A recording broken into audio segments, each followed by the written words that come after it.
Alright, hey guys, and thanks for checking out episode 6 of Two Player Reviews. Yeah, today we're going to talk about another one of 2013 smash hits, and that game is...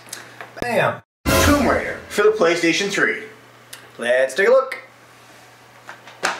So yeah, you know I actually haven't played this yet, right? What do you mean you haven't played it? Well, I mean, I kind of have. I played the original one. I got a bunch of notes here from when I played it on the PlayStation. No, it's an entirely... They relaunched the whole franchise. It's completely different. Oh. You haven't played the game we're going to review? I assumed it was the same. I can't see the difference. Who am I going to review it? I can't believe he never played the game. It's a two-player review. I can't do it on my own. Who in the world am I going to get to do this? Wait. That's it. That's it, exactly.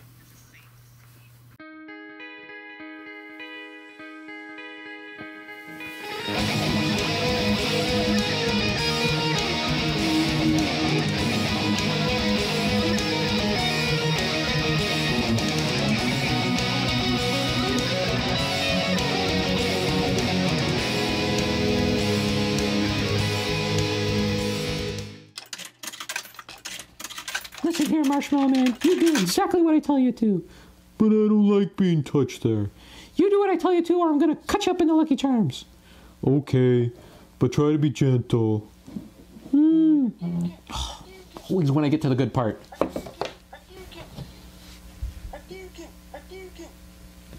Hey, P1, what's up? Hey, Kev, have you played that new Tomb Raider? Yeah, I've played the Tomb Raider reboot. It's one of my favorite games of 2013. P2 hasn't played it, and we're supposed to do a review. Want to help me out? He hasn't played the game yet. Well, what's he waiting for? Well, he can count on me. Awesome. So how are you going to get here? What do you mean? You know, you're on Mars. You know, I'm not really on Mars. It's just a YouTube channel. The Tomb Raider reboot was developed by Crystal Dynamics and published by Square Enix. Known mostly for their cinematic JRPGs and rational sales predictions, Square Enix assumed sales between 5 to 6 million within the first 4 weeks. Needless to say, that lofty goal was not achieved. However, they did move 1 million units in the first 48 hours and have sold 4 million to date, making this the best-selling title in the Tomb Raider franchise. Not bad for a reboot.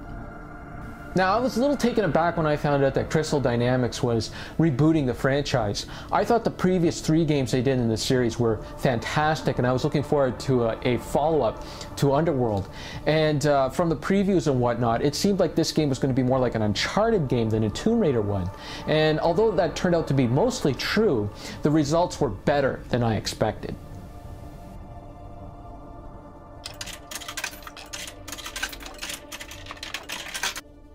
The story starts on a boat crewed with a team of archaeologists looking for a lost city of Yamatai. Working on a hunch by the plucky Lara Croft, they head for an island located east of Japan in the Dragon's Triangle, an area known for its intense storms and the fact that no one ever leaves it. Who's their travel agent? Yeah, it's not exactly Punta Cana they go to. So the ship crashes SS Minnow style, the crew is scattered, and it's up to Lara to get everyone back together, save her friends, and solve the mystery of the Sun Queen, Himiko. Now, this may be a more green version of Lara Croft, but the developers had no problem in kicking her around a lot. Laura's yet to become the stoic James Bond character that we all know, and she's given a more die-hard experience. Like John McClane, she faces these insurmountable odds that she's just thrown into, and she's in a situation that she's not prepared to deal with. And you add some cringeworthy death animations, and you have the makings of one intense video game. Crystal Dynamics did a masterful job of portraying a real growth in Lara, taking her from feeling like prey in the beginning, and by the end seeming like you were the hunter. They did this through the various stealth moments and upgraded weapons and abilities.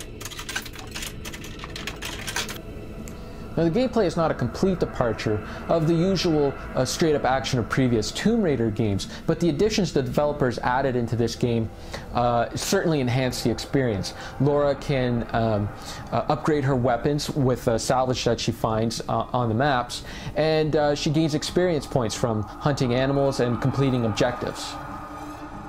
As you mentioned, the salvage is used to upgrade your weapons, of which there are 5. Bow, pickaxe, assault rifle, and the signature handguns. However, you'll find that once you have a favorite, you tend to stick with it, and the others are just there for situational moments. For us, the weapon of choice was easily the bow. Whether being used to ignite barrels of oil, rope pull enemies off ledges, or to hunt down a deer for supper, the bow was easily the most versatile option in your arsenal. Now, this game got a bit of heat from reviewers for being too linear, which is kind of ironic because, if anything, this is the most non-linear game in the entire franchise. It's true, at times it does feel like you're going down a tunnel and you can't go left or right, but what was happening here is that the game was basically, you would be in one big area, you have to get to another big area on the map, and so you'd have to go through this narrow tunnel, and you couldn't go left, you couldn't go right, you could only go forward.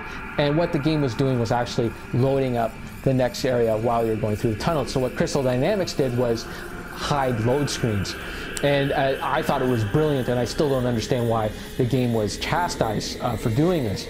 And what I mean by the game being non-linear is Tomb Raider games have always been start at point A, and your mission is to get to point B. And then on the next level, you start at another point A, and so on and so on. This game almost represents a Metroidvania style of game where you can actually go back and visit previous areas of the map and use your upgraded weapons to gain access to areas of the game that were previously blocked off to you. And thankfully also there's a nice fast travel system in the game where pretty much you can just, if you're at a save point, you can zip to any previous save point that you already visited. And there's usually one at the beginning and end of every level, so this made things very easy to get around.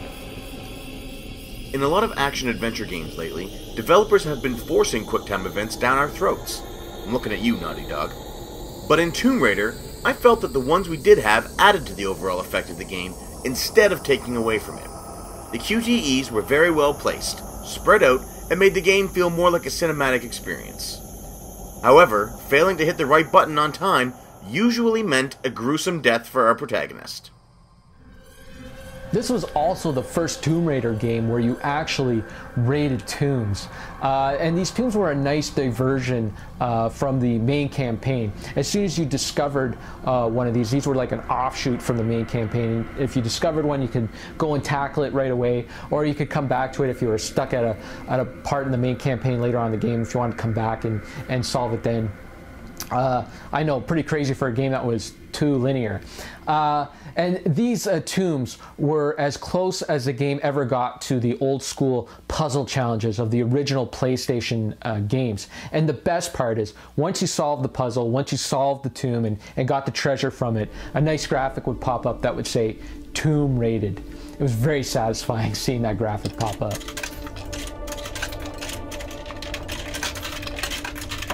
I know it's said a lot in our reviews, but there is no other way to describe this game other than gorgeous. The backgrounds are extremely well designed, and the level of detail is astounding. Lara herself also got a reboot, and in my opinion looks better than ever. Previous versions of the character have been over-sexualized, but in the current format, she appears to be a real person with human proportions. The game's environments are loaded with eye candy, but I enjoyed it best when they would use the game's impressive visuals to add tension. Like there were parts where Laura's going through these really small caves, and the torch that she's holding, the flames from the torch are dancing just inches from her head. And to me, that added an intense feeling of claustrophobia.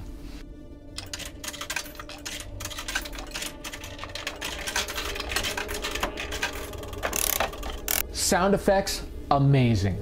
Background music, amazing. The voice acting, amazing. What we're trying to say here is that the audio quality of Tomb Raider was amazing.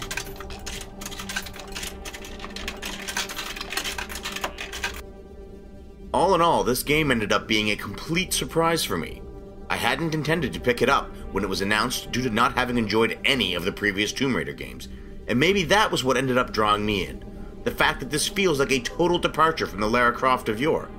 Where I only expected to be bored, I was happily surprised when I ended up enjoying all my time playing as Lara and digging up treasures that belong in a museum. That belongs in a museum! And I pre-ordered the game just based on my enjoyment of the previous Crystal Dynamic Tomb Raider games.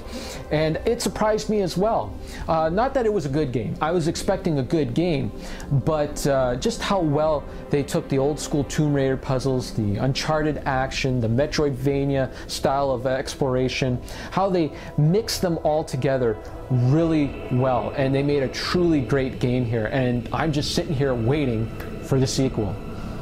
Thanks for watching, guys. If you enjoyed this review, please like, comment, and subscribe. Also, if you haven't already, you should check out Buried on Mars' YouTube channel. He is easily one of the most underrated members of the community, and I guarantee minutes of enjoyment from his videos. Thanks for joining me for this one, BM. Well, I'm glad I could provide you minutes of enjoyment. Thank you, P1, for having me on one of the best channels on YouTube. This has been a blast. Hopefully we can do it again sometime soon. Maybe you can have me back and help you guys out with that Zombie U review that you guys have been working on for quite a while now.